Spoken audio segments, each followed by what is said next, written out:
Far from it. My titanic affection for this nation arises from my hope of what it can and should be. It is inspired by an unshakable faith in the animating ideals that birthed our founding documents and spurred each successive generation to inch closer to a more perfect union. But what I have witnessed in the past decade is a plaintive pivot away from empowering optimism and toward a contemptuous cynicism about American civilization and its history. This scorn has exploded on a scale and with a celerity that is difficult to fathom. The iconoclasm of our age has led to broad discouragement and civic embarrassment among American youth. A jaw-dropping 40% of Gen Zers now characterize America's founders as villains. Many of my current and former students now ask questions that betray a deep suspicion of national pride. Should they stand or kneel during the national anthem? Should they recite the Pledge of Allegiance or sit on their hands during the flag salute? 1619 or 1776? Even though this fashionable self-flagellation may advertise itself as courageous honesty, its real effect is to tell young people that America was never great to begin with, and even if it was, they shouldn't see themselves as a part of it. Can you imagine a more deflating message to students striving to identify their place in a grander story of national purpose?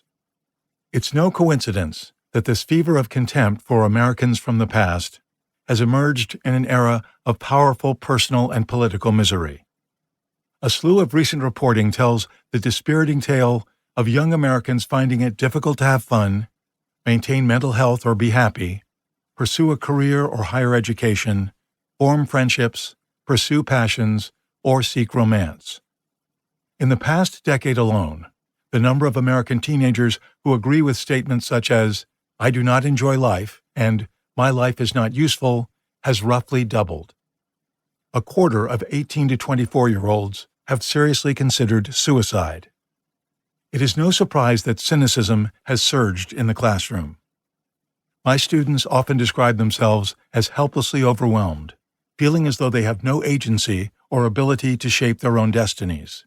They're crippled by anxiety, guilt, perfectionism, and apathy. Pundits blame a host of national ills for our youth's anxiety epidemic, many of them economic or sociological in nature. But what ails the American soul today is not material poverty, but existential ignorance. Our moral shibboleths are weak, our focus is shallow, and the greatest goal presented to kids is living for yourself. This may seem like freedom, but it's not. Imagine a wasteland powered by energy drinks and processed foods, medicated to quell constant anxiety, hyper-focused on navel-gazing safetyism. That's not freedom. This is why the primary project of our time is educational in nature.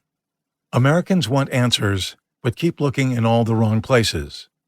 We have a lot of entertainment. We have a lot of politics. We have a lot of pontification, online strutting, and braggadocio. What we need is a healthy form of national pride. We need more moral authority and inspiration. We need to confront what Dostoevsky called the eternal questions. As a teacher, a father, and a deeply worried citizen, I have been searching for a path out of this ruin, probing the national landscape for geysers of inspiration or wells of purpose.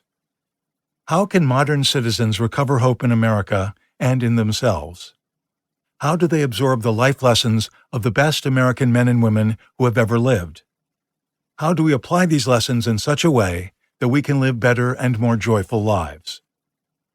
While the United States is a physical place that can be objectively measured in a variety of ways, by its population, GDP and unemployment rate, public policies and abundant resources, truly understanding and loving America has to start not with cold, impersonal data, but with American stories liltingly revealed and intimately studied.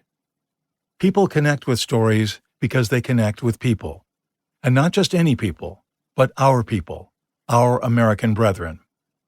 The Greek historian Plutarch is famous for The Lives of the Noble Grecians and Romans, a book that stirred so many Westerners to greatness, especially America's founding generation.